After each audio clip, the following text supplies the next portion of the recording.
What was that moment, that aha moment to say, oh wow, so women are really like treated badly globally? What was that aha moment? It's always made my stomach sick over the years. Jasmine Dean missing, Jean Watt missing, the names that I try to get out of my head of these women. So it's always been a very bitter taste in my mouth. That could be me, that could be my sister, that could be my friend, that is my friend.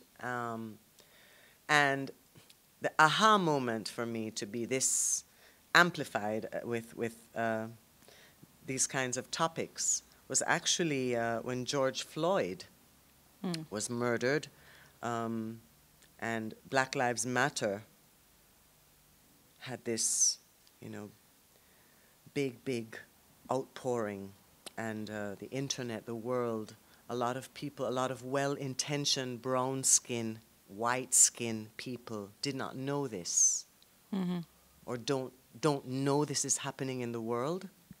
And with social media, you get to, that's actually a very good thing. One good thing of social media, you get to see. And in having conversations about, Jamaica is different because we don't have racism that way, right? Right. But in seeing what happened to George Floyd, and you're watching it. I'm sorry I saw, but you can't get it out of your head. But having conversations with some friends about how much it's fucked me up, and I can't stop writing about these things. They had a talk with me, and the talk was actually before the split of the races, there was the split of the sexes. Okay. And do I understand that? And I said, absolutely. And that's why the most mistreated creature on earth is not just a woman, but a black woman. Yes. I'll add to Euripides' quote. Yes. His quote is wrong, actually. We need to fix that, Yeah. right? Am I wrong? So that just filled me again with another fire.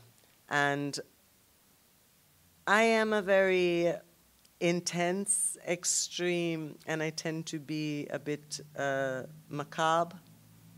So when I write or do some work, it's very good when I can share it with friends who can clip with scissors and tailor down a lot of the graphic detail that I have. But you will ask me why the work is this way, or why do I express myself this way. I don't think that the art can be any more violent than society. I don't think so. Racism led me to feminism, Yeah. And it's also nice to piss off the bigots that don't like... There are many of them. Yeah, it's I think it's important to... Yeah, I think that the status quo needs to be disturbed. It needs to be shaken. Yeah. Not stirred, shaken. Yeah. Yeah. So I was just curious because for me, you give off a very rebellious energy. Absolutely. And yet, some of my best friends that know me very, very well, one of my besties, they laugh and say, "You rebellious that sets the alarm to wake up to do the interview and makes sure you're on time and disciplined. Show 'em what part of you is rebellious." They think I'm so submissive and colonialized, and they're right. But I guess they also they don't see my rebellion as rebellion. I feel quite rebellious, and I try to be nonconformist and anti-power and all of that. I was that way instinctively. I told you earlier, as a child, and even at schools, and with when I get a sort of system forced on me, So I don't know if they're pulling my leg, but I will add that they do also see the good Catholic schoolgirl in me. Yeah. I mean, that's a part of who you are, so Yeah. it doesn't make you any less of a rebel. Right. It's just a right. part of who you are. Right, right. So, Yeah, I'm very rebellious, instinctively, to be honest with you. I was all for the looting and destruction of property. Oh, you were? Yes, absolutely. but you have some Absolutely. some And people who I'm think all that. for rioting. So you have some I'm people all who think that for all of that. destruction of property, especially of people who have nothing to do with what you're rioting about. Okay, so let's go to what is property. So if a bunch of poor madmen shatter the windows of Azan's haberdashery and thief out all of those things, right? Whose things is it? Hasn't. No. Whose things is it in the first fucking place? Whose things is it? All right, I'm listening. Right? Now, to me, property is theft. To create a crime, to create a thief, make a crime. You know, it's almost like to create problems, create an owner. I am of the thinking, there was a time millions of years ago when the earth had what we call Pangea, Pangea's garden, where all the continents were one. So if you split them up, you have Eurasia, Australia, so on.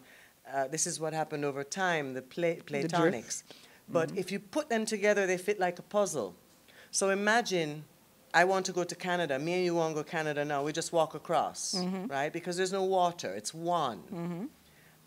We have now, it's all divided. There are divisions. This is mine. This is yours. This whole thing of ownership. So I am not for that. Yeah, I'm all for shoplifters. I don't shoplift, Right. but you get my drift. But you have, from the entrepreneur, the business person's standpoint, they've saved, they've worked very hard. And made money and off the backs of who and paid them minimum wage. Well, that is Property another. is theft. Whose things is it? When you sweep the spider out of your room, whose house is it? Is your room where you build? Or you or you get me? Right, right. No. I'm following your point. When I sweep them, I don't kill them. And everyone says they're just going to make more webs. I'm in his space too. It's just so basic. Like, doesn't everybody see this? Doesn't everybody understand this? That nothing is yours, nothing is mine. Everything is to be shared. It's you know, I speak very existentially and very philosophically, and a lot of people might not understand me, but people that understand me. And that's really all I need. I don't even need you to understand me. It's just how I see things. Yes. And I don't like when scales are unequally yoked. Yeah, I don't like the mistreatment of things, people, creatures, you know. And so maybe this is what has shifted me away from my Catholicism into Zen Buddhism, a state of not wanting anything. Eating a bowl of rice is enough. And being content. Not just that, not wasting a drop of water. A drop of water. You know, things like that, being mindful. It's been very helpful to me. So I don't let go of that practice there. I have attachment, which is what you shouldn't do. You shouldn't be attached to anything, not even what I'm saying. So when did you transition in terms of your beliefs to Zen Buddhism? That happened, I think, in my 20s. Yeah. When I got some sense in my head. You just stop looking at yourself a bit and look at others and look at life. And then you also realize the interconnectivity of things. And you realize you are in others and they are you. And it's a very beautiful understanding. Because when I see people, they see me. And it's such a gift, you know. being alive and having these kinds of exchanges, even nonverbal and even cyberly, feeling one another's auras and allowing each other space, which To be. I think is such a beautiful thing, for me to greet you like this and for you to greet me just like this too, rather than try to hold me or tell me, no, don't do that, don't go over there, don't think that way, don't wear that, you know. I see you and this is you, you know. So you just rebel against any form of system that is Yeah, I don't like that. I don't like controlling. And the funny thing is that in romance, I am all my lovers or husbands will say, you're so controlling." Right? But and also that I've gotten over myself there too. That was youth and folly. You know, I'm very different now. But yeah, I don't like. I think more than control, I don't like oppression. And so as an artist, I scream out of a cage and fly the lids of cages, if I can, of other little fairies too, you know, so, because I don't like, I don't even like it in day-to-day interaction. I don't like people to, I'm very much for the underdog. And I'm also, you know, but I'm also very much for the bad guy and the villain. Why is that? Because you have to understand how they got that way. And remember that you are also responsible because you're a part of society. Not everyone was blessed with good parents. Not everyone was blessed with good teachers. Not everyone had good opportunities. And some people have ended up the way they are because of their life circumstances. So to understand the bad man, the gunman, the villain, and to realize that you are also partly responsible why he is the way he is. Because you are his family too, his society too, and you have mistreated him.